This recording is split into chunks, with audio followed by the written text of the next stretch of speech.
right, from wherever you might be catching our signal from, you're watching transmissions coming to you from iAfrica Online TV, and we're broadcasting live from the Elections House here along the Battle Harding Highway. This is the fourth day of nominations for the Gambia's presidential election 2017, which is scheduled for the 1st of December 2016. My name is Ansumana Esoyanyasi, and I am here with my colleagues here, Biram S. Job, BB, and Lamin AFS Dabo as well. But I'll let them introduce themselves before we get to start the program proper. jërëjëf bu baax a baax Ansumane Soñasi askan bi di leen nuyu di leen dalal jàmm rek di leen wax ne jamono ji nii ñu ngi fii nii si IEC su xoolee suñu gannaaw di ngeen gis seen lin bi nag moo nekk njëlbeen yooni nomination bu nga xam ne mu ngi am ndek solo mbaye nga si wàllu bu nga xam ne very soon te nag tey ji nag moo bi nga xam ne politique wane ne moo nekk gars yi seen i bugg a tey nag fii leen fi daal di tey Birame may naa moo nekk Lamine. Yes, Lamine. Assalamu alaikum badingolo maninka kama moy lalu ana fo lalu mbalbe kontonna ay Africa TV la Carola mbe tembo mento mbali janne kani ame o ya wole mo batil hayweti na carte fay bu korda wole nyaati li ngola dron comme alla felero baytandi la nyamen bi lungom be mabere janne pour kana be ngome yalon ko wole mo datiroti mbirolu ke dalalu muta kadula wole mo nomination oti ilung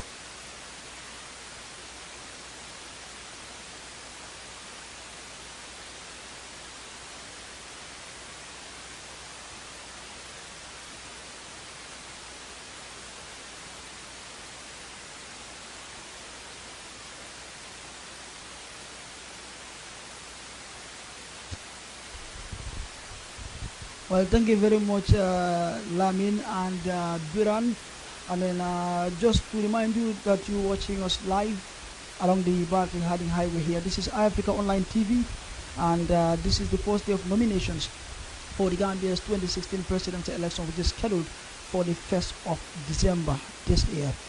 Like I said earlier on, anything that I'll be saying in English, a replica of the same will be done in the major local languages we have in the country here. Biram Job will be doing it in Wolof, and my colleague here, Lamin AFS Dabo, will be doing the same thing in Mandinka for our local audience. Today we'll be witnessing, very shortly, the arrival of the first presidential candidate who will be nominated for today, and he's not a person but the presidential candidate of the Gambia Democratic Congress, that is the GDC, Honorable Mama Kande. Already, it's like he's here and his entourage, but they had to cross the security checkpoint that is just 100 meters away from where we are. But just to do a quick rundown, a shocking rundown of who the GDC presidential candidate is. Mama Kande was born in Sare Biram in Jamara district in the Central River region, and he's 51 years old. A one-time National Assembly member for the ruling APRC party from 2002 to 2012. He served 2 terms at the National Assembly for the ruling party, and was also one time a member and vice president of the African Parliament. This is shockingly who the presidential candidate for the Gambia Democratic Congress is. Of course, as far as his civic engagements are concerned, we'll be doing a rundown of all that will be taking place, all proceedings here as far as today's nominations is concerned, and my colleagues will be helping me do this replica of the same in the local languages for our local audience. So from wherever you might be watching us from, this is iAfrica Online TV, and you're welcome to the fourth day of nominations as far as the Gambia's 2016 presidential election is concerned. So I'll be handing over to my colleagues, Biram S. Job, Bibi, to do our shocking rundown as well of who Mama Kande is briefly, and then Lamin will do the same thing before we get to start proceedings. Thank you very much, Ansumane Soñasi. Kon ba léegi rek askan bi di santam bi live fii nii si kanam mi muy IEC si makaan bu nekk si biir kaane fi nekk si ba tey nag moo nekk njëlbéen yoon bu nga xam ne amuy political parties yi ñi nga xam ne ñoom leen tànn ñoom ñu war a ñëw naka teewee ji naka seen nomination, waaye njëlbéen nga xam ne moom moo ñëw pour war a teew naka tey moo nekk Gambia Democratic Congress mu nekk GDC jiite na ko mu nekk Mama Kande. Mama Kandeh nag si gàttal dañoo jëm a wax tuuti rek moom mooy kan fu mu juddoo ak tam naka la jaaree tuuti rek ba ñu war a mën a dugg si mbir mi njëkk soo leen xoolee suñu kanam télé fay na rek image yooyu naa gis nii moo nekk live image yi nga xam ne ñoom la gaa di ñëwee laata ñu agsi fii nii si IEC seen makkaan bu nekk fii si biir Kanifing te already dem nañ si security checkpoint si ndekte tey incha allah rabi nag wax dëgg yàlla security bi nga xaw a tayt lool ndekte pour jéem a sóoraale lépp lu nga xam ne moom lañ yaakaar ne moom moo war a ñëw si nekk ne comme naka su noonu war na moo daldi ten ba nag sant yàlla ba mu bëri sécurité baa ngi xaw a tayt lool ñi nga def seen kéemtalaay kàttan ni jéem a pénétrer one by one comme ni nga xam ne noonu la ko certa muy sécurité wax according to IEC gars seen am officiel si Mama Kandeh moom ngi juddu si ama 1965 jamono ji am na juróom fukki at ak benn mu ngi juddoo si dëkk bu ñu xamee si Saare Birom mu ngi nekk si Jimara district si biir Upper River John maanaam mu nekk si Tundi Basse moom naka nekk na ku nga xam ne naka teewal na muy National Assembly wala ba ko teewal na Jimara district si pencum réew mi muy National Assembly ama si diggante 2002 dem ba si 2012 maanaam mu nekk si diggante ñaari at yu toppalante foofu naka moom la dal di nekk na mu am lu gën a xamee tamit si ñu def ko mu nekk member si benn kuréel bu ngeen a xamee si African Parliament maanaam mu nekk ab mbootaay bu nga xam ne bépp mbootaay bu nekk fii nii si biir réew yi Afrique te fekk yaa ngi nekk si pencum réew mi yow naka bokk nga carrément si li nga xam ne moo nekk boobu mbootaay moom naka nekk na fa member at the same time mu nekk fa di vice président si gàttal lii rek moo nekk lu nga xam ne moom lañ bëgg a waxagum si ku nga xam ne moo nekk Mama rek ama di ngeen gis li nga xam ne moo nekk muy image yi nga xam ne moom moo nekk amee live fu nga xam ne moo nekk si yoon bi waaye naka si kanam tuuti ni gën a dugga bu baax a baax waxal leen moom naka la duggee si politique Gambia Democratic Congress naka la demee lan moo nekk seen manifesto bi ak tam lan moo nekk seen mbir nga xam ne yéen ñi si jombut loo ngi naa bëgg a xam si ku nga xam ne moo nekk Mama Kandeh kon du ma def dara su mooy dama jox ku nga xam ne moo nekk moo nga xam baraka bake to drong kaitan dalla patio me alon ko ilung wollelu be nomination o nyinkela wolem ka dala dulam birola pura dabe bulala nyin president carte fo men kono December karoti li follow 2006 patio me alon ko wolle basilo kan emina kan pour que la dala dulam birola wolem Gambia Democratic Congress ti jama ka fo GDC patio dung ila nyaton ko wolemu honorable Mama Kandeh Mama Kandeh ka kumandim muta drong ka jaba kese wotale ya ala karola mole mati me yalon ko ate Mama Kandeh a wuluta sato mento e ka vole sara biron dung wobe tundo menna wolem safe bankoti me yalon wolem jimara bankoti na base kumandan tundo nyinkang Mama Kandeh ate siola kasafirola karola sanji tallulu anin killing ay wole soto ana keta moti me alon ko anene sita député bungoto kabo 2002 kada fo 2012 sanji tango nyin kono sinya fula député wala kunya wucho nyin kono amma beta jimara tundo nyeje patio toyala me alon ko wolem APRCT ate Mama Kandeh fanan alaw député ya nye wucho kono anata ke modi me alon ko aketa kafu dingoti anim fan anata ke president normal ko di fata findu me alon ko rikati ila parlement o nyin kono kana ita dala ko kuma kangol be fukata dala dungala me alon ko wala mu nomination odi asmana eso nyasi you can continue. Well, thank you very much, Biran SJOBB and Lamin AFS Dabo, my colleagues, who are helping me do a rundown of all that I'm saying in English in the two major local languages we have in the country, Wolof and Mandinka. As we speak, ladies and gentlemen, those images you're watching live, I mean, of course, it is the GDC leader himself, Honorable Mama Kandeh, accompanied by his wife and some key officials of his party, I mean, heading into the elections here along the Battle Harding Highway, and he's the one in the all-white attire, African dress, and he's accompanied by key members of his party, like I said, including his very own wife. And of course, he'll be heading into the elections house here. Kon bibi gis na ki nga xamantene mo don naka Mama Kandeh jité li di GDC parti bi naka aksi na jamono ji and ak di soxnam ak ñeneen ñoo xamantene ay borom ndombu tank lañ ci li di parti yam ci gatal ki di Mama Kandeh aksi na. waaw jërëjëf bu baax a baax Ansumana so ñaasi rek loo dëgg la nekk ku nga xam ne jamono ji nii moom mu ngi sol xaftaan bu nga xam ne ama ñetti Abdullah moom la sol di jéem a dox di dugg right now si li nga xam ne moo nekk si IEC seen bunta bu nga xam ne moo ko fii nii pour war a dugg si pour nomination bi ndekte soo leen bàyyi xel moom moo nekk jël benn bu nga xam ne tey jii di lundi juróom-ñetti fan si weer yi octobre wala boog novembre moom la ngay jagleel mu war a def ku nga xam ne moo ko nomination am mu ngi ànd ak soxna muy jabaram ak tama kii officiel si nga xam ne ñoo bokk si GDC ñoom jamono ji dugga neen si IEC seen headquarters bi ni fii si Batin Harding Highway pour war a jéem a matal si li nga xam ne moo nekk requirement comme si gàttal rek ni leen indil tuuti lan moo nekk requirement si nga xam ne moom la nit ku nekk ci la war a nominer tey loo nga war a fulfill pour nga nekk a full fledged recognize ku nga xam ne yoo la ñoo yaakaar ne di nga war a bu ñëw pour compete ndaxte baax na si yéen ñi si biti ngeen mun a xam lan moo nekk criteria ba nga xam ne moom moo nekk pour nomination bi tey ndaxte nekko da ngaa ñëw rek indi sa kay tey nga ñëw dugga waaye am na li nga xam ne moom la IEC di xool loolu nag si boppam dinañ leen koy indi si kanam tuuti si kalama nasaraan wolof ak manika Lamin mbaadiŋolum be tembo men to alla felero e maytanda alla wolem kafoñin ila kunu kumbalu duntana me alon ko wolemu Gambia Democratic Congress ti nali a jube don alla ferelo la kalola albe mojala me alon ko nafa koy dendi ka koy kurti koy samata koy ay wole dum abe kafoñin tema wolemu honorable mama kandeti anala no mo nyobe silo kan anin ko alfa kummal me alon ko wolle bala patio nyin to me mo GDC ti ila na ko kadu nyin election house nyin dor dong kayitandi ko sartol me alon ko wollel be laring IEC me alon bunda me alon wole be loring carte foyola Gambia banko kanjang wo sartolu ibita ka wollel muta ka kiskisi ka be jube na tara ko timmata dron safo ko woto dala dundam birola men fanan dabe bulala nyoboron kono men munyin carte foyode nyo saba nyoya December kalo till follow 2016 comme bibi ya faale nyamen suru accounto inshallah mbe futandiro kedal ye fengola me yalon ko wole be tara dendin ni sartol la ye menuta ya be tobendi ya landi fanan kaytandi ko de wo sartol nim momo e ma fandi dron e mari lambiriabe timmala wolto anim fana se dabula no nyobori luwo kono nyame memo nyim president ya place nyino nyinti membe kela December karotil folo Gambia banko kanjang mbe tembo men do sainten kal haklo bulandir dron ay Africa lemu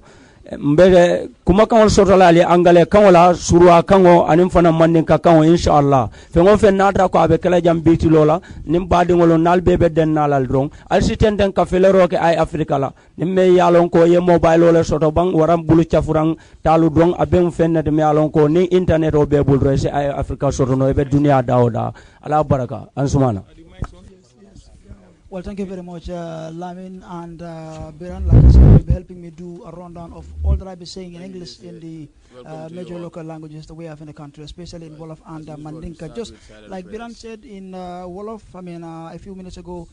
we'll give you a shocking rundown of some of the criteria that one has to fulfill in order to be nominated, to confirm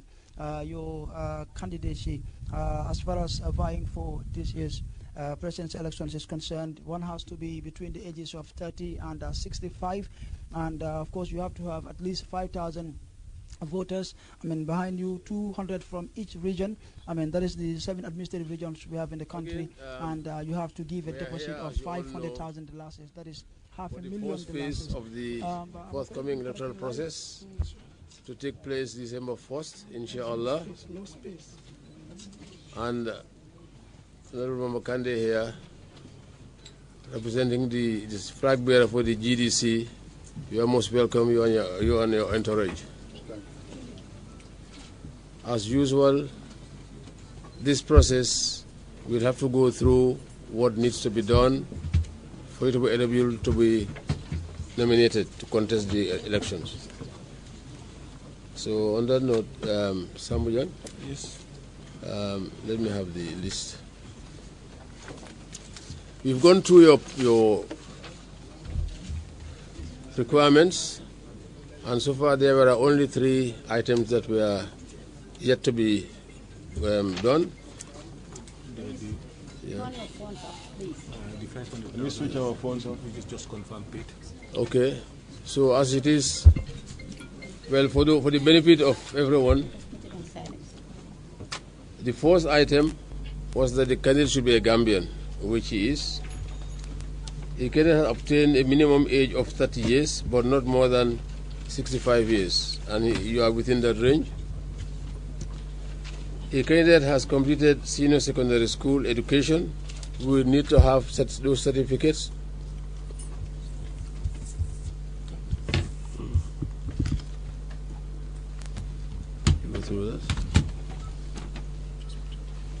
The fourth point is a candidate has been already resident in the Gambia for the 5 years immediately preceding the election, which is your case. A candidate shall be nominated by not less than 5,000 voters whose names appeared in the register of voters, with at least 200 voters being drawn from each administrative area that was submitted. A sworn declaration of assets,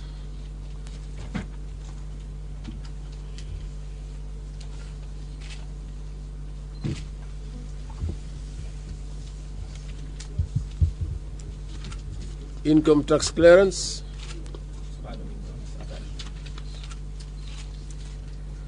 payment of deposit of $500,000. We've also been informed by our accountant that it has been paid, and we would like to see the receipt.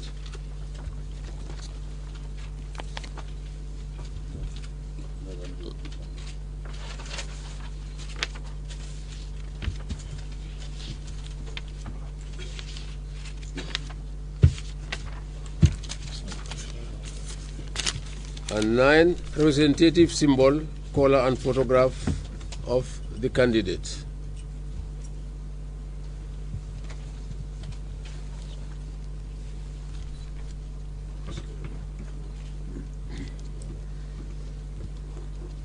A person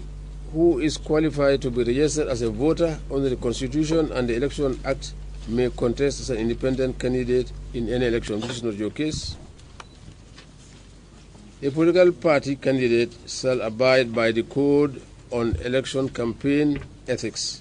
which the Commission may from time to time prepare. And here we must put emphasis to everyone. It's signed that as usual we need to have peaceful, fair and transparent electoral process. The Gambian election cannot be rigged by anybody. That's not possible. Practically, academically, it's not possible. It cannot be rigged. We have over 10,000 people out there in the field. IEC were less than 20 on the ground. You cannot tell any polling assistant or polling agent or presiding officer to say, your station, I would like to have this station out of there. It's not possible. We don't know these people. We recruit them randomly, train them, and post them elsewhere out throughout the country.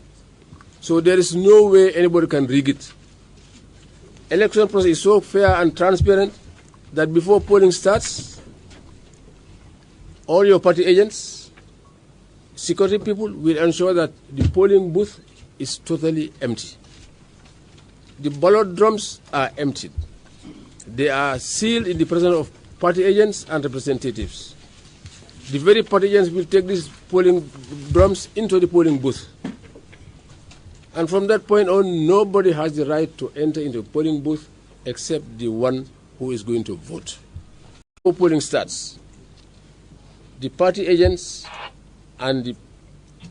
IIC personnel there will confirm the number of voters already passed through the ballot box. And they will compare that with the number of tokens taken out. It tallies. And when the ballot drums are taken out of the polling booth, counted, it tallies exactly with the number of voters. It is then the drums are the tokens are put back in the drums, sealed, and signed by party agents and the IC staff. In the event of any complaint tomorrow, their seals are not broken. They are there for anybody to count, to cross-check. So it's so transparent that we don't have any complaint from any political party that polling station X was not fairly conducted. So this is the case throughout the whole country. So on that note, I just wish everyone to have a peaceful, transparent, fair election. When you win, you know they voted for you. When you lose, they didn't vote for you. It's as simple as that. Vice, if you have anything to add. Yeah. Also, yeah. The last item is your manifesto should be submitted also. And this, we have to make sure that it doesn't, and also the later on we'll have the campaign itinerary. Because we need to have your campaign itinerary so that you will not clash with any other candidate or party. That you have to bring so that we do the reconciliation process. Vice? Yes, Mr. Kande, welcome. Welcome, your team. I think this is a very important part of the democratization process of the Gambia. And as we move from nomination towards the campaign period, I think one advice the Commission would like to give you is that you campaign freely, but please, there must be environment of peace in all campaigns. We are all Gambians. We are all here to see our country develop forward. And in whatever we do, we should think of the Gambia first. So we would like to encourage everybody, we'd like to appeal to everybody to be respectful to the other candidates during your campaigns and to promote peace, because in the end of the day, after the elections, we want to find a peaceful Gambia here. This is what is the hallmark of Gambia, our peace. So on behalf of the Commission, I think we would like to assure you that you are going to have a free and fair elections. The chairman has gone through all the steps of the election, and like he said, the elections cannot be rigged. So you are going to have free and fair elections. Come the 2nd of December, whoever the Gambian people have chosen, we all need to support in order to further develop this country. That's all I have to say, Chairman. Okay. All the documents submitted are open for scrutiny. If there is any complaint, if there is anything that's not properly done,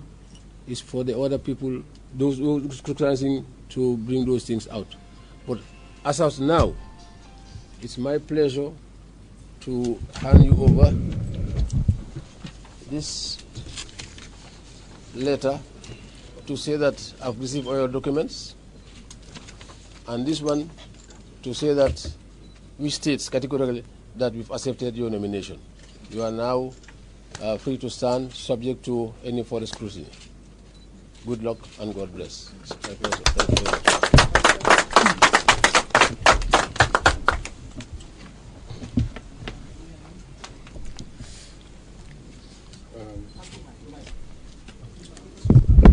Thank you very much, Mr. Chairman. On behalf of the Gambia Democratic Congress Party, and on behalf of all the sympathizers of the GDC, I want to thank everybody, especially the Independent Electoral Commission staff, for availing us this opportunity, which we 100% count on you when it comes to electoral process. And I also want to seize this opportunity to congratulate you all for the sensitization that have been conducted by the Independent Electoral Commission nationwide. Our people on the ground, supporters, Gambians have been calling, registering their appreciation to what the Independent Electoral Commission is doing in terms of sensitization and giving them all the rights to vote for whoever they want to vote for. And I have to congratulate you also on that. I fully concur with you. I don't believe if there can be any way of rigging elections, especially this coming election, because we have been also following the footsteps of the IEC. The environment that you have created for every political party. I am coming in new as an opposition party, but absolutely I have so far no problems with the Independent Electoral Commission, not even with the security. And I think it is just fair for me to voice it out that every Gambian and everybody in this country should know that we have already appreciated your efforts that you are taking to conduct a free and fair elections. It's a good sign. And I have no doubt that we are going to have free and fair elections. On the part of the GDC, I want to assure you that this is a party that respects everybody. Everybody's dignity, everybody's rights have to be respected. And we are no violent people. Our message is always peace. And in the same vein, I will urge all other political parties who are coming to contest these elections that we maintain the same spirit. The election is just a number of days, and it's done. After all, we are Gambians and we remain. We are family. Gambia is just too small for us to create violence, within us. It's something that we don't need. And on that note, I want to thank you all, and I want to thank also the press and everybody who have taken his time to attend this nomination. The documents that we have submitted, of course, as you said, are subject to scrutiny. We strongly believe all we have is valid and is real. There's no doubt about that. That's why we were moving up and down, putting forward our documents so that at least we can get advice from you. And we've been receiving good advices from you. And I think this is happening to every other political party, not only the GDC. So I want to thank you once again for a job well done. Thank you very much.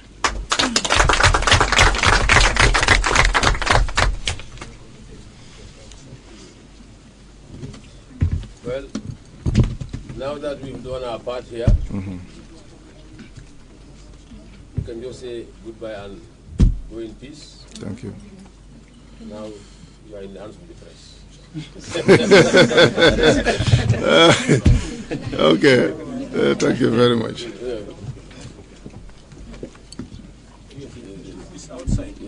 So we end up with silent prayers. Thank you.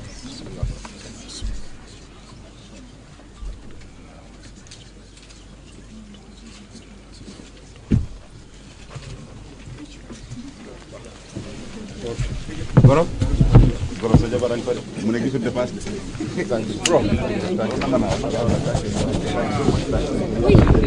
indeed, that was Honorable Mama Kande, presidential candidate for the Gambia Democratic Congress, the GDC, whose nomination we've just witnessed here at the elections house, at the commission's house here along the Barton Harding Highway. From wherever you might be watching us from, this is Africa Online TV, and we're doing a live broadcast of the Gambia's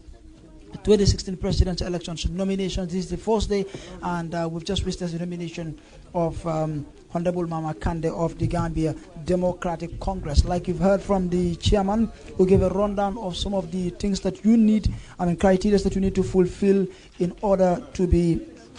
for your candidacy to be accepted, to complete a high school certificate. You need to complete senior secondary school, and you have to be an ordinary resident of the Gambia.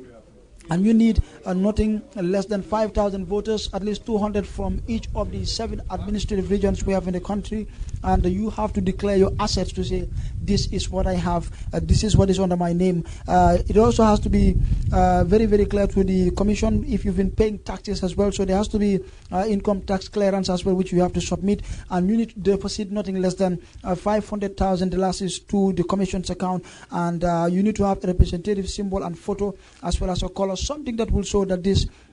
is the GDC party whenever people come across it, and you must abide by the electoral rules and regulations. Of course, you need to also submit your party manifest, and you need to also submit your campaign itinerary, which is all geared towards making sure that it is all done in a peaceful and transparent manner. The need to submit your manifest and your campaign itinerary is all, it's all part of pedagogies that the Independent Electoral Commission is also embarking on to ensure that parties don't clash, that candidates don't clash on their way, especially during the campaign period. So any minute from now, we'll be witnessing live interviews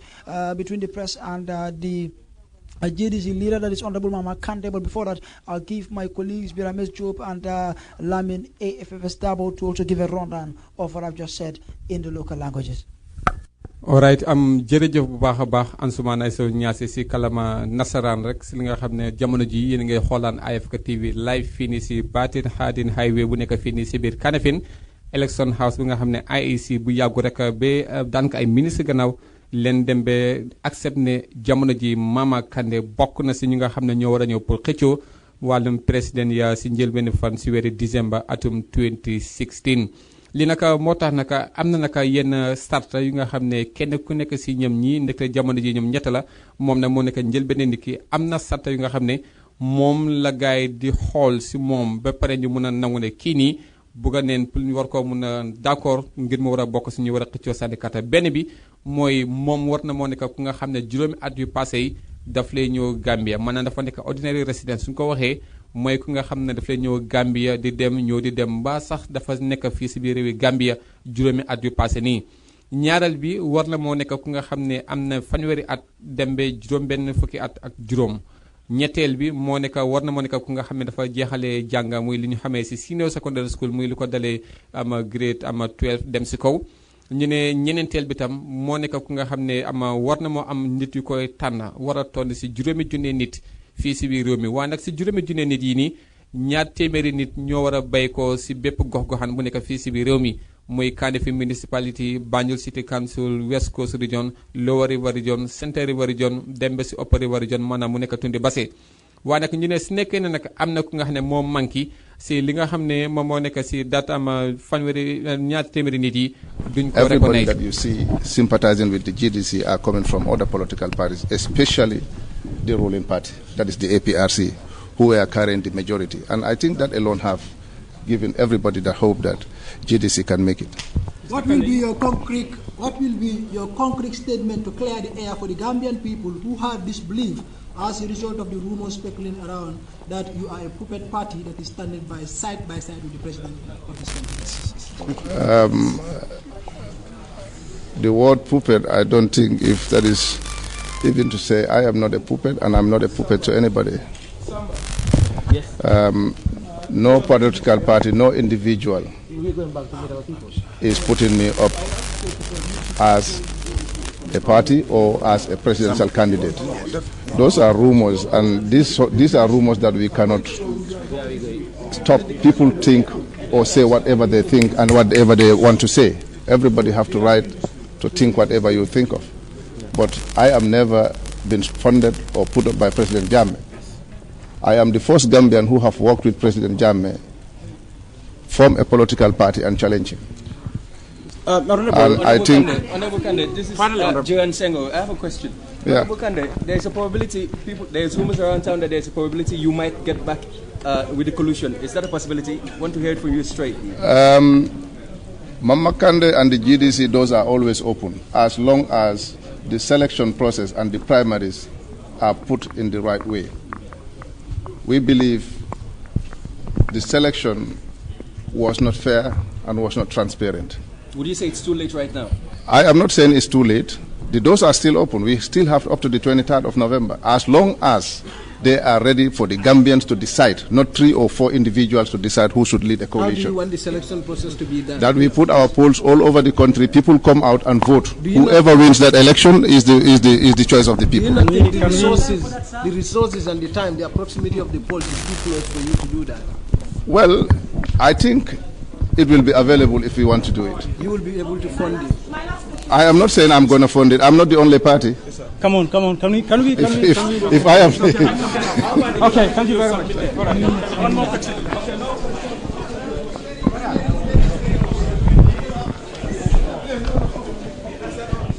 alright kon ku ngeen doon dégg mu loon wax rek moo nekk honorable Mama Kandeh moom nga xam ne already jamono ji muy IEC nangu ne dina war a bokk si ñuy xëccoo wàllum président ya njëlbéen fan si weeri décembre atum 2016 moom nag am na lu bëri lu nga xam ne wax na ko te dinañ ko jéem a nangutoo di ko jéem a am lappatoo rek si li nga xam ne moo nekk si kalam wolof ak mandinka waaye li nga xam ne moom lañ bëgg pour nit ñi jëm understand rek moo nekk moom nag wax na ni ba léegi nag jombut su nekk ni bëgg nañu rectify li nga xam ne moom moo nekk gars yi seen dëng bu nga xam ne mooy ni ki ñu amoon wàllum coalition bi dëng nañ ko moom nag ba léegi jombut mun na moo am mu bokk ak gars yi waaye nag na tombee fekk gars yi ñu jëm a wécci li nga xam ne moo nekk dëng-dëng bu nga xam ne jamono ji nii ñoom loolu la gaay def ba moo tax moom mu ñàkk a bokk si boobu coalition waaye ma continuer rek si li nga xam ne moo nekk sart bu nga xam ne moom la gaay xool si Mama Kandeh ba nangu ne léegi mun na ma bokk wax naa ko moo nekk foog nga nekk doomi Gambian ñaareel bi foog nga am fanweeri at dem ba juróom-benn fukki at ak juróom ñetteel bi war ngaa nekk ko jeexal high school muy li ko dalee grade 12 dem si kaw war ngaa nekk ordinary resident maanaam war ngaa nekk ku nga xam ne yow yaa ngi nekk fii si biir Gambia juróomi at yu passé nii war nga am juróomi junne nit ñi nga xam ne ñoo la dal di d'accord pour ñu bëgg la nominate waaye nag juróomi junne yi ñaar téeméer yu nekk ñoo war a béy ko si gox-goxaan yi fii si biir réew mi war ngaa def lu ngeen a xamee si declaration of asset maanaam nga waxal askan bi ne yow lii nga am si koppar lii ak lii nga moom si sa bagage war ngaa nekk ku nga xam ne at bu nekk da ngaa fay income tax maanaam amuloo benn bor bu nga xam ne bor income tax la war ngaa yëkkati koppar war a toll si juróomi téeméeri junne dalasi muy $500,000 bu nga xam ne da nga koo fay si IEC seen account bi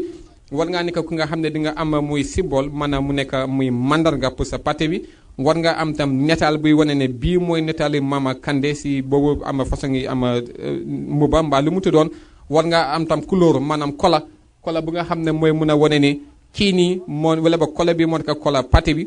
war ngaa nekk ku nga xam ne di nga jéem a fonk nga jéem a jox ci respect muy loi yu nekk si wàllum élection bi war ngaa am tam muy parti manifesto maanaam mu nekk am bug bu nga xam ne mooy war a wane ne yow li nga bëgg a defar réewi Gambia war ngaa joxe tam muy campaign itinéraire maanaam nga wane ne bés bi nii fii ngaa defee campagne bés bale ne fële ngaa defee campagne ngir nga xam ne di war a am benn façon ngi lorange ak benn façon ngi jafe-jafe ak li nga xam ne moo nekk beneen façon ngi political party fii si biir réew mi kon si gàttal li moo nekk muy requirement si nga xam ne IEC loolu la gaay xool si ku nga xam ne moo nekk Mama Kandeh benn nangu na ko jamono ji moo nekk Alieu Momar Njie moom nga xam ne moo nekk muy IEC seen ama chairman bi te naka duñ def dara su ma dañoo jox muy Lamine AFFS Dabo mu wax ko si kalama nasaraan Lamine baraka baga bibi mbaɗiŋolum ɓe tembo men to kal hakkilo bulandi doron wole mo denkirati dami yalon ko wole marta carte fayo kenya ñinnan na gambia banko kan dame mo election house ti batel hadin ha wele mo kanifin sata wo ñin kono ka kalimolu na fele nan me yalon ko wole bota siranti babulu même mo Mr. Alieu Momar Njie atele mo IEC la siranti bati ka sartolu yitandi men yalon ko ni wolu timmata dron mbiro si dala dunnole aday bula nyin carte fayoro men mina December karotili folo honorable Mama Kandeh me yalon ko wole be GDC patio nyina nyaton kaya nyin kodo atele nala molu futata tumala menna Mr. Alieu Momar Njie ay kuma kan menu sain kan wolem sartolti menu be laring pour kay tandino mbir yabe timmanno la nyaadile folo ko sartol la karola imari nyanta kala Gambia banko dingolti fulanjango imari nyanta sanji hapo men sotola kadati tansaba kada fo taworo anil lulu sabanjango imari fanan inyantale karambun kayto me alonko wala ning high school be tembering waranto sain jamano ka fo me senior secondary school certificate nani njango imari nyanta kala mo ani la carte kayto la numerolu mo wili lulu inyanta wala sotota sarto la karola nagin kumandang tundulu worowlo membe banko kan banjulu tundo kanifin tundo mansa konko tundo kerewana kumandang tundo base tundo anin janjambure tundo wolu be mu dulalti dami anko adara nyonyang inyanta ka mo keme fula sotolale nying mo wili lulo kono sarto woro njango wolem nyinti ko imari nyantale ka dinnaroke nin kaytila mi ala wole be sede arni roke la ko soto fengol men yalon ko wole be de mari bulu janni imina lola nyim place oto sartu warawla njang wolem nyindi ko imari nyanda kayti seno soto lale namo bundala karola kaytande ko ita mum wolti mi alon ko e kan namo nyin jole komen sartol yaytandi nyamen say njango imari nyantale iya kayto itanni mi alon ko wole mu kodo yiri ko men dara fo dalasi wil keme lulu ko kaytandi ko yewo jole nim banki bunda mi yalon ko yewole itandi nyin sartola kononto njang fanan imari nyantale patio nyin de ay taman sero soro anim fanan momen bello la patio nyi kada palaso nyin ala natalo nyanda tarla kenele anim kuloro me yalon ko molbe wala ken wala fatam fan soti ka patio nyin na kuwol sute sarti tanjango wala nyinti mari inyandale fanan ila patio nyin ala lankan mu menti wala mu simfanya dalume yalon ko ay ngani roka be wolle tala nata sembo nyindo e mari nyanta kawetandi ka me manifesto sarti tannin kilin jango memu sarti lamawndi e mari fanan drong asitaria nyamen na drong e nyanta katalale ila patiola murum me yalon ko wala mina kala nyatonto e mari nyanta kaytandi le sate jumal nin juma anil lun jumal le mari bitala je nata ko murum sita me yalon ko wala mu campagnoti e ala baraka bake nin ansumana eso nyasi sitenden angale kaun.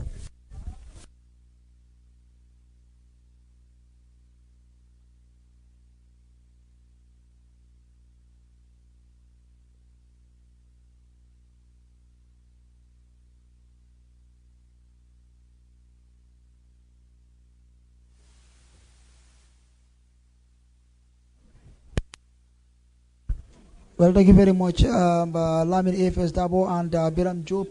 Just to give you a brief rundown of the party manifesto of the Gambia Democratic Congress as their presidential candidates whose nomination has just been accepted by the Independent Electoral Commission. These are some of the areas of intervention. They are major areas of intervention that they want to make sure that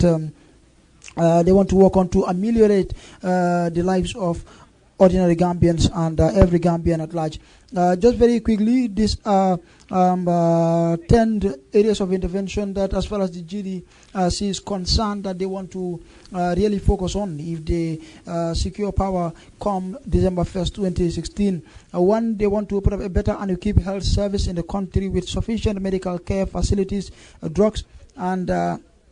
trained doctors, nurses, and support staff as well. And they also want to put up a trained and qualified teaching staff in all learning facilities in the country with a priority for primary and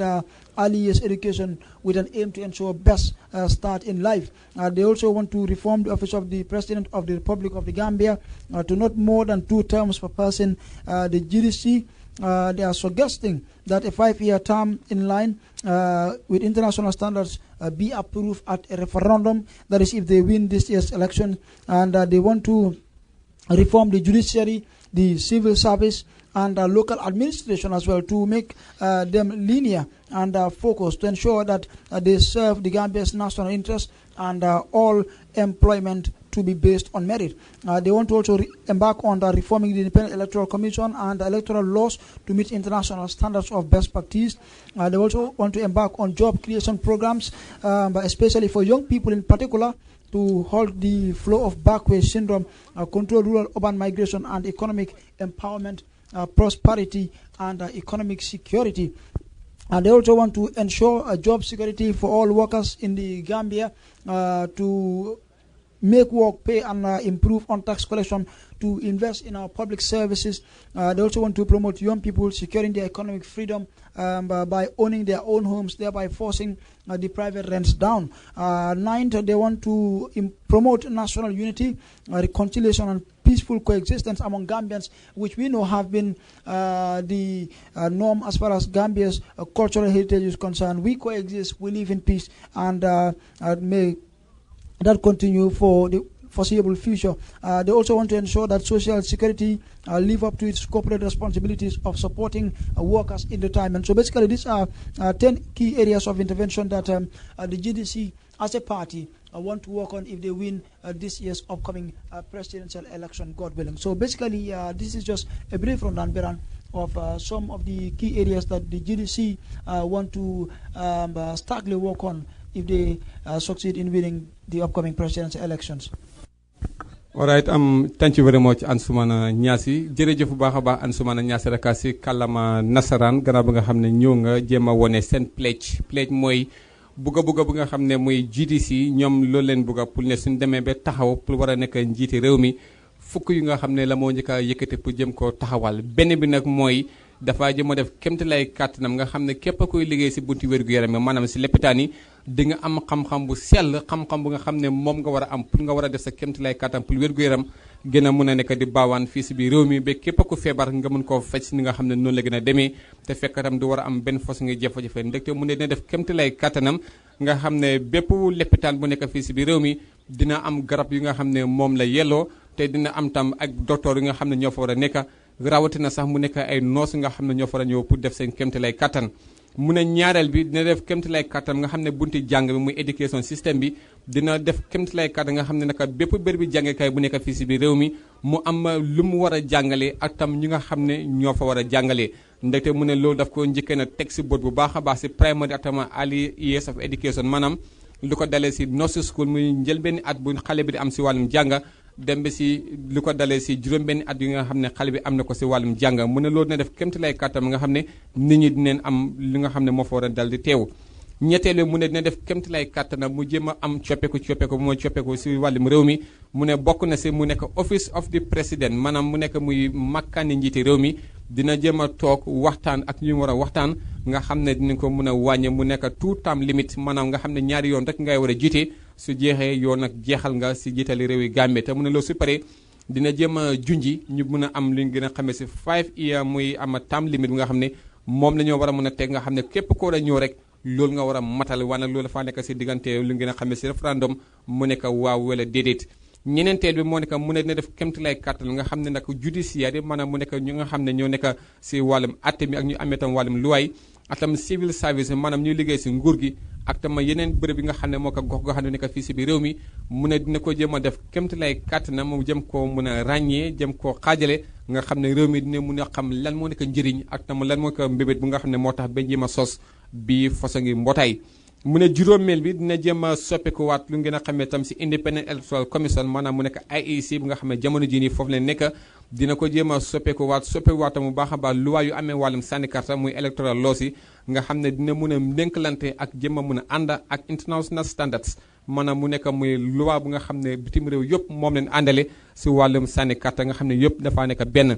mu ne loolu si weesoo tam mu juróom-benneel bi dina def kéemtalaay karta nga xam ne wàllum li nga xam ne moo ko wàllum liggéey dina ko jéem a ubbi nga xam ne que buntu liggéeykaay dafa gën a bari rawatina muy ndaw yi nga xam ne ñoo lee baaxoo di génne fii si biir réew mi dem foofu na si bitim réew li ngeen a xamee si baag yooyu di ñàkk seen bakken mu ne dina ubbi liggéey yu doy nga xam ne ndaw yi kenn du dem bitim réew waaye fii ngay toogee pour ut liggéey bu nga xam ne moo lay war a mun a nekk di la jëriñ mu ne su loolu weesoo tam dina def kéemtalaay kàttan nga xam ne dina jéem a def lu ngeen a xamee si economic empowerment maanaam mu nekk yokku koppar bu nga xam ne gëm na ne dina ko jéem a yokku saa su nekk nga xam ne dina war a mun a nekk jëriñ pour ñoom ñu mun a am li nga xam ne moo nekk seen i mbébét mu ne loolu su weesoo naka mooy juróom-ñaareel bi dina def nga xam ne képp ku nga xam ne moo nekk di def si wàllum liggéey sa liggéey mu mun a am kaaraange bu nga xam ne doo ko gaaw a ñàkk su nekkee ne yaa ngi liggéey comme ne war a liggéey ak tam su nekkee tam yaa ngi def comme li nga xam ne moo nekk satta yi nga xam ne moom la sa sattaluweekaay dal di may mu ne juróom-ñeenteeli mooy dina def kéemtalaay kàttanam pour jéem a tax jàmm gën a mën a am fii si biir réew mi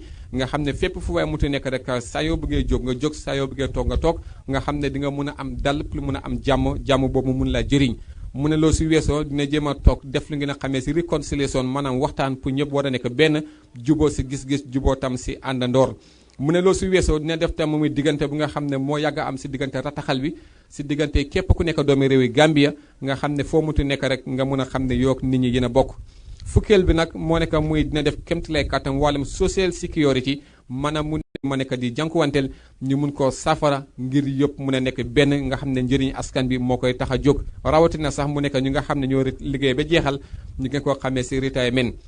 loolu nag mu ne lii ak yeneen mooy ponk yi nga xam ne GDC mu nekk Gambia Democratic Congress ñoom leen fas yéene su nekkee dem ne ba nekk njiiti réew mi ñu mun koo yóbbu si li nga xam ne moo nekk si réewi Gambie si gàttal rek lii moo nekk li nga xam ne moo nekk pledge bi nag moo nekk muy ab bugg-bugg di sàkku bu nga xam ne moom la sàkku ne moom Mama Kandeh ak GDC su gaa demee war na nekk njiiti réewi Gambia lii bokk na si li nga xam ne moom la ñoo def duñ def dara su mooy dañoo jox ku nga xam ne moo nekk muy Lamin AFSS Dabo mu dal di wax lii si kalama nasaraan laata Ansoumana ñëw naka si li nga xam ne moo nekk si manifeste bi Lamin baraka bake bibi mbadiŋolu mbaale kontonna bake hani bi kayitanda la ko albe lamoye kan dinkiral men na anal la ferlol ye men tandala wolem IEC la korda ba nyinti baden la hadina we kan fe sato kono sina sindro kalye ning natatan na me yalon ko GDC men kada Gambia Democratic Congress patio nyinti ye natol me yalo ye wolle landi ko ning ala yake December karoti le folo ning karto fayte itel lamman sakunda nyin nara e be lafla ka kol me yalon ko ka wolle lu sembentu yande anin ke tamande sarta folo e metandi lannatola karola wala nyinti ko e ko be la fila jati kende a shaharingo ko we soto no banko kan jara losi sono a nyame anin jara lal fanansi londe shaharingo soto joran shaharingo fanansi tareje anin faran jara o Kenya fana molmen yalon ko wollelu ye sa sal soto be sularen jara lola ase sono ya no e buli nyame na dapanzo nyina karola jaral shaharingo e ko be o sembentu yandi bala fannal bela fulanjango ilannato me yalon ko abe laring wala be londo nyina karola ka sahandro ke londo la karola me yalon ko ka bo karandir lalla kata fu karan jorangolo anen karandingol be ka al halol fananta ka sahandino men santina karango sikeno londo se sotono a betema na kendema fondomangol besina ke fendi me yalon ko abe londo bundani yirwandila kangaybe ko wutta ke jamfandi londo bundala sabanjango wolem nyinde ko president ya palaso e ko natara ko itel nata je fenne me yalon ko e bela fila mo kana taraje membe tambila wuce fulala o wuce fengo ferendin dron wolem sanji tang niya be kasaf nyoka mo manyan katambi wala e ko tol ba jelala ko luwa tra loring president maka mo dron nimmo be melaje wuce fula kondo me yalon ko avec la sanji tande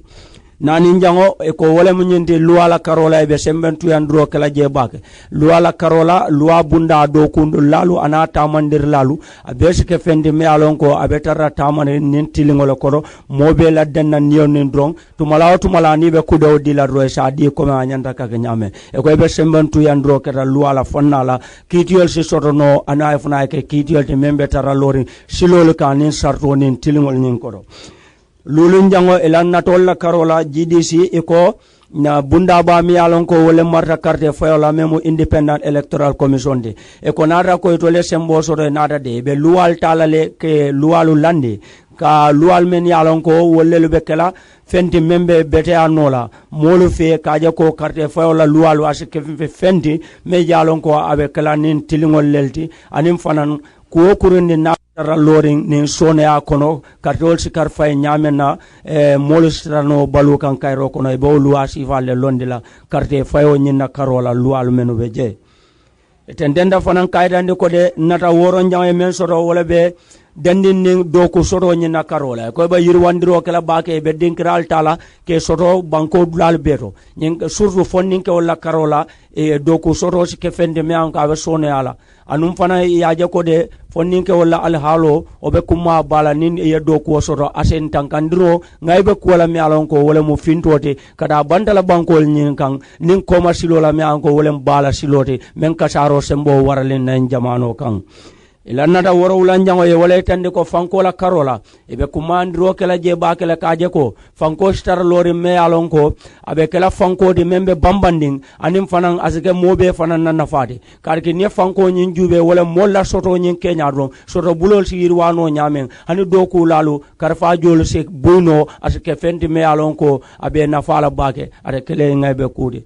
ila sarti sa nyango ye wala tande tanko nyin kanto bunda nyin tanko nin kanto bunda GDC tentenda kode yangani ya denin ala ke tolnata ibo kala fenne me an ko be yirwala alon kanto nin tanko bunda fana be tarra mo bele mo morandi me alon ko drong luwal nin sartolu maria no ma drong kamda ko man ngol kamen fo be kala sorla bari ngolti tanatela ni ma kuke kutela konon don jango ila sarto la landiri wala karola e mentandi wala nyinde ko kafunyo maya molu be sitarano kadden nin julu kili wala drong ase kontinno ko fole so keno bara nenete porokotila molu la den nyoya kake ko molu be ke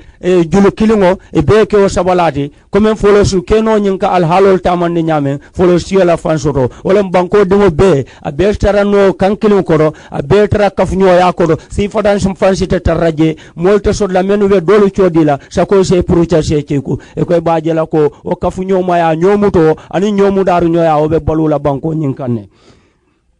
sarti tanjang mi alon ko elan ngani wala karola e mellandi ye meitandi je wala nyindi ko e tolbe la fula fanan dinkra dami yalon ko wala ka taro ke ni molula ila kuolu ni la sulolu surtout do kulala al halol topotor nya memo social security te jamala bunda ranke so nyinde surtout mol men yalon ko wolele sanjo nyinta ya timmandi do ko wala karola wen mare nyol nyanta ka fonyondi soto ila fonyondi nyinta kele nimisati bare sike fonyondi soto mi alon ko abe ngay bol nin ko la ko bole kanne social security bunda de e koy ba talal de a bondi funkularing asike fem mala mala yondinte momoronding nadra ko e mari doku waro nyin sanjo tambita dron e tetara ngay bol kono e koy tol GDC de ñun le mun natolti tangol me yalon ko ye wolle lu soto moli e kaytande ko e la patiela na ka fo be banko nyine la kule be bulu anu law kuto nyin akam de wala subota yakude badingole ning ansumana eso nyaasi tita ase dum patiola buko kono memula manifesto te ka ko dol jabake se woto no don ka kunkulu balta kala nyeta bulo kan abaraka. Thank you very much, my colleague there, Lam. But I'm afraid we wouldn't be able to go through the party manifesto because that we should be closing proceedings here at the elections house here, as we've just witnessed the acceptance of the candidacy nominations of the GDC party leader, who is not a person but Honorable Mama Kande. Just to quickly give you a shocking rundown of who Mama Kande is and some of the criteria that one needs to fulfill in order for your candidacy to be accepted. Honorable Mama Kande was born in Sare Birom in the Jimala district of the Central River region. As we speak, he is 51 years old, was a one-time National Assembly member for the ruling party, where he served 2 terms from 2012 to 2002, I beg your pardon, to 2012. And he was also one-time a member and vice president of the African Youth Parliament. But these are some of the criteria that one has to fulfill in order for your candidacy to be accepted. That is, if you have to go through nominations, one, you have to be a Gambian, and you have to be between the ages of 30 and 65. You have to complete high school, that is senior secondary school. You need to be an ordinary resident of the Gambia, at least, for every 5 years you should be in the Gambia, and you need nothing less than 5,200 each of the 7 administrative regions we have in the country. You also need to declare your assets, and they also have to be very sure that you've been paying taxes, which means income tax clearance also has to be submitted to the council, and you need to deposit in less than $500,000, which is $500,000 to the council's coffers. And you also need to have a party representative symbol and photo as well as color. And you also must abide by the electoral rules and regulations of the elections. And you need to submit your party manifesto, and also submit your campaign itinerary, which is being requested by the council to ensure that it is done in peace and tranquility, to ensure that parties don't clash, that candidates don't clash, especially during the campaign period. I'm afraid that will solely do from me. I'll hand over to my colleagues, Biram S.J. Bibi and Lamin A.F.S. Dabo, to also do a shocking rundown of what I've just said in English, to where we'll be closing transmissions until we come your way tomorrow, as well as some of the other subsequent nominations we'll be witnessing here against Thursday. Bibi. All right, thank you very much, Ansumana Eso Nyasi. Kon ba léegi rek askan bi comme ni ko Ansumana waxee si kalama nasaraan noonu rek lañ ko waxee ak yéen si kalama wolof rek di jéem a indi si gàttal tuuti rek mooy li nga xam ne moom moo nekk jaar-jaar yi tey ji nga xam ne moo nekk njëlbeen Kandeh Mama Kandeh mu ngi teewal parti bu ngeen a xamee si Gambia Democratic Congress moo nekk GDC. moom nag si gàttal ñu ne moom ngi juddu si atum 1965 soo ko war a xayma mu ngi war a toll si juróom fukki at ak benn si gannaaw te nag moom ngi juddoo si gox bi ngeen a xamee si Jimara constituency wala bokk si gox bu ñu xamee si Jimara constituency dëkk bu ngeen a xamee si Saare Birom nekk si biir Upper River Region. moom nag jamono ji nekk na ku nga xam ne matal na yenn si satta yu nga xam ne IEC muy Independent Electoral Commission yooyu noonu la gaay génne ne képp ko war a nekk président rek lii war nga koo matal. benn bi moo ne war ngaa nekk doomi Gambie pire, ñaareel bi war nga am fanweeri at dem ba si juróom benn fukki at ak juróom waraloo romb bi diggante. ñetteel bi mooy war ngaa jeexal muy high school suñ ko waxee mooy grade 12 dem si kaw. ñeneenteel bi war ngaa nekk ku nga xam ne lu mu bone juróomi at yu passé nii yaa ngi nekk fii si biir Gambie maanaam yaa xam ndax da nga fi ñëw nga dëkk fi ndax da ngaa ñëw di dem di ñëw si diggante ñaari juróomi at yii ñu ne juróom-benneel bi moo nekk war ngaa am juróomi junne nit ñi nga xam ne ñu war a béy ko si gox-goxaan si biir réew mi te nag gox-goxaan bu nekk nag war na moo am ñaari téeméeri nit yi nga xam ñoo la dal di nangu pour jox la yow sa voters card am juróom-benneel bi moo nekk tam muy declaration of personal asset maanaam war ngaa wane ne yow li nga am ak lii moo nekk sa alal lii ak lii nga moom yow si sa tur ñu ne beneen bi tam moo nekk war ngaa make sure di nga jéem a matal income tax maanaam mu nekk muy am payoor bu nga xam ne moo xam mu nekk lempo mbaa mu nekk naamo lu mu tuddoon rek war ngaa make sure nga dal di ko jéem a matal ñu ne beneen bi tam moo nekk war ngaa yëkkati fay bu war a toll si $500,000 maanaam mu nekk juróomi téeméeri junne dalasi bu nga xam ne boobu ngay dal di yëkkati te soo ko yëkkatee nga fay ko si account bi nga xam ne moo nekk IEC pour ñoom te ñu war a nangu ne yow dugal nga ko te bii tam si boppam ñu ne Mama Kandeh fay na ko te naka ñoom yëg ne si boppam ne ñoom naka matal ne li nga xam ne moo nekk boobu façon ngi fay si loolu weesoo naka ñu ne am beneen sarta bu nga xam ne tam moom la gars yi dal di wax ne naka moom moo war a bokk si criteria bi moo ne war na mu am lu gën a xamee si parti symbole maanaam mu nekk mandarga di bàkkantal bi nga xam ne dañoo wane ne suñ gisee mandarga bi ñu ne mandarga bi mooy mandarga Mama Kandeh ñu ne boobu tam si boppam wane na ko netaal bi mooy nga xam ne netaal bi mooy nekk si ay mbubam mbaa mooy nekk si ay kayitam si time campagne bi yëpp nga xam ne fu waaye mutu nekk su gisee netaal bi xam ne bii moo nekk netaali Mama Kandeh ñu ne beneen bi tam moo nekk kola maanaam mu nekk couleur bi nga xam ne dina mën a wane ne couleur bii soo ko gis nga xam ne bii moo wane ne moo nekk couleur yi Mama Kandeh ñu si loolu weesoo dina joxe tam li ngeen a xam ne tam si parti manifesto maanaam mu nekk muy bakkantal ak am jëngu-yëngu bu nga xam ne parti bu nekk war na koo def si biir réew mi su gars yi demee war a nekk njiiti réew moom naka si boppam ñu ne joxe na tam boobu parti manifesto ñu ne beneen bi tam mooy ne moom dina war a def kéemtalaay kàttan mu nangu ne dina jéem a jox cër bu baax a baax luwaa bu nga xam ne moo amee sànni karta ak luwaay réew mi ak tamit lépp lu nga xam ne mooy que luwaa bu nga xam ne ëllëg si biir moo koy war a mun a nekk di ko sàmm ñu ne mujjanteel bi nag moo nekk moom dina jéem a joxe lu ngeen a xamee si parti campagne itinéraire maanaam pour wane ne bés bii nii mu nga dem fële pour amee fa campagne bés bële waxtu bële fële la mu amee campagne nga xam ne bugga ne lu mu bone boni ñu jéem a wane bu baax a baax lan moo nekk li nga xam ne moom moo nekk taxawaay bi nga xam ne moom mii la gars yi dal di am mu nekk Gambia Democratic Congress kon askan bi yéen ñi nga xam ne yéen ñu nekk di seetaan yéen ñu xoolaan fii nii live si biir Eye Africa TV si taxawaay bu nga xam ne taxaw ne ko fii nii si bunti IEC seen makkaan bu nekk fii nii si biir Kanifing pour jéem a fekk yi li nga xam ne mu ko njëlbéen fan bi nga xam ne moo nekk si nomination bi tey naka ñu dalaloon ku nga xam ne moo nekk Mama Kandeh parti bu ngeen a xamee si Gambia Democratic Congress depuis juróom-ñeenti waxtu ñu ngi fii di jéem a broadcast live te naka jamono ji nag dina jéem a wax ne naka lépp lu nga fi dégg rek incha allah rabi fii nañ ko dal di emale rek ba ëllëg ab jàmm ñu jéem a ñëw ak keneen ku nga xam ne moom moo war a ñëw pour jéem a ñëw pour wàllum nomination bi dina gën a yaatu live si Eye Africa TV incha allah rabi naka dinañ ko jéem a indi ëllëg ab jàmm ngeen ànd si ak man mii di Biram S Diop si kàllaama wolof du ma def dara su mooy damaa jox kàddu gi ku nga xam ne moo nekk Lamin AFFS Dabo si kàllaama Mandika Lamin a baraka bake bibi mbadiŋolu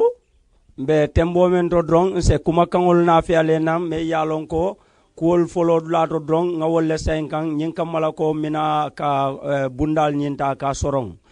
kuma kaŋo me yalon ko wole bota siranti babulu men marta karte fayo bundala Gambia banko kan jaŋ wolem kuma kaŋol ti me yalon ko mbe lafla ka wolle sindal ma ñin temmeŋ sarti folo wala ñinde ko momorandin ni be ñin preside ya carte fo ñin idabe kala je place o ñin wala imari ñanda kala Gambia banko dingoldi fulan jango imari siyo hapo kabo sanji tan saba kada fo sanji taworo ani lulu sabanjango imari ñanta ka kayto soto mi alon ko wala londi kayto di na doyata nyawo nyaranding high school certificate waranto senior secondary school certificate o imari ñanta kawo soto sarti nani jango imari nyanta kala modi me alon ko nyin Gambia banko kanjang nyin sanji lulu me alon ko mbe wala kono teng imari nyanta kala modi me alon ko e nyanta tara Gambia banko nyin kanjande hanne ila tanin nalu fanan kono anyanta sute la sanji lulu nyin kono le Gambia banko la karola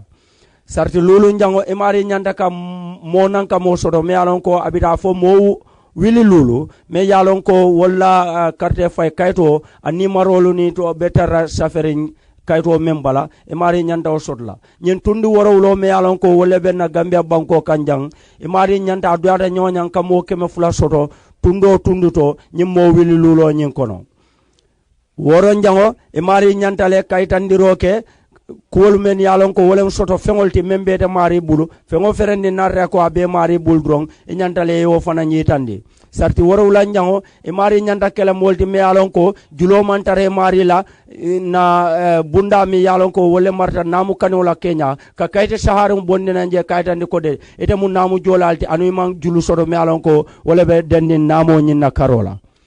sarti sayin jango imari nyanda kala modu me alon ko angale kodo dala si wili kemelulu e nyanda wala jola anim fana kayti saharu nyanda tarajele membe tandiro kala ko yewo kodo nyintale yajo banki account o me alon ko ye wala di marila o sede akayto nyanda dilale e dala si wili kemelulu kodo nyi yajo kayto menna sarti konon don jango e mari nyanda kala modi me yalon ko ila patio ala taman sero mol sa sute menna ite mari fana membe presida ya nyine kan ala natalo anim fana kuloro me yalon ko wala be la patio bulu wala be mu fende de me yalon ko mol nyanda le kaje tanjango sarto la karola e mari nyanda ka diro ke fengola me yalon ko e ka fo wala pati manifesto wala etala patio alla hamen ko mu menti ali menu landi me yalon ko wala malla natolti sarti tannin kilinjango e mari nyanda kala molti me yalon ko fanan atariata nyame nyama dron e se futandiro ke a carte fay bunda nyindo memo ay city e ta mari la murumuro me yalon ko e bakela banko kan nyin lokungol me yalon ko aminala e nyanda o tandilale e bitala sate jumal to ani lun jumalemu ani wati juma wo fanan borum ko laje ya mar labang me yalon ko wala boda sirantie bulu me marda carte fay o kenyala Gambia banko kanjang alu mamal njay ay mi ay tande ko de sartol men yalon ko be laring carte fo la luala momorandi natara ko foyta mu pati nyinna nyaton ko ti bang waranto foyta mu molti men yalon ko patio kanum bala muda abe nyanda bula sartol no male ye kuolta lual men be laring ya be horma ya bunya nyin kamala ko carte fo nyin sikeno kayro ko do nyamenna ayo kuma ka nyin ta kaytandi honorable mama kandela anen GDC patio nyin mbadi ngolu nene mang julo nyinta buron ka firing kaytandiro kala ko manto jang nga kibaro fudandal male me yalon ko wole be dendin honorable mama kande ala kuwalula molsa afahamno nyaadi atele mu jumadi honorable mama kande ya aytandi ko de ate bulu da sato monto ka folto ko sare biram o sare biram nyindung abe sefu banko men kan wala jimara la sefu banko nyinti tundo me yalon ko wolem base kumanda mara banko nyin tundo nyinde mama kande kasafiro la karola de e kade sanji tallulo anin kilinne soto anim fana keda modi me yalon ko anene tarzanu Gambia banko la député bungotole sanji tawu chodo kabo 2002 kada fo 2012 ade mama kande fana ala tarawo député bungo nyinto anada palaso soto dami yalon ko akeda nunje sira dingo kafo nyin dingolti anim fanan ila president normalanko me yalon ko wala mu fada findu ila député bungo nyindi kafo me African Parliament ade mama kande fanan kari woro komando drong ala patio nyin keda pati di GDC me yalon ko a findita nan kasoro nyim banko kan jang kaytandro kalam badingol to de kibar labang mi alon ko ngaso talie wala nyinde ko bi suto talan ko non do wato ka data la don kada talan tankang GDC la kafo dingo dol min ala janne nyin dinkira to jang pour yakacha soto molie anim fanan momorandi yalon ko imari lafte idabula la kacal nyinto nin kumandiro la karola memu telephone wolti drong salbe bismillah wala kaytan dal la drong talan ko non do len suto GDC la mol min ala jang ininna mol be kacal soto la ke fang itandi mol la mbal konton na alman tankala alman suturala alman solla banyi nyala en tanka kadal nin kadato la alma tilo to diala wassalam.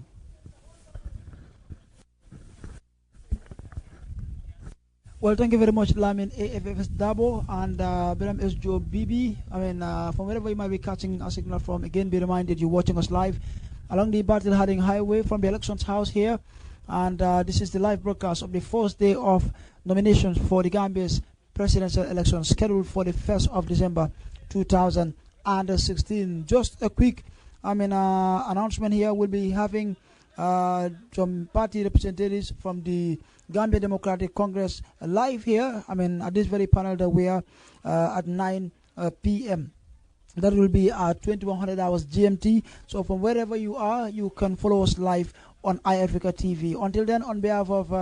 Lamin AFFS Dabo and Biram SJO BB, I am Ansumana Esonyasi. On behalf of the entire team, our cameramen, our technicians, we say thank you very much for following us. And do join us at 2100 hours.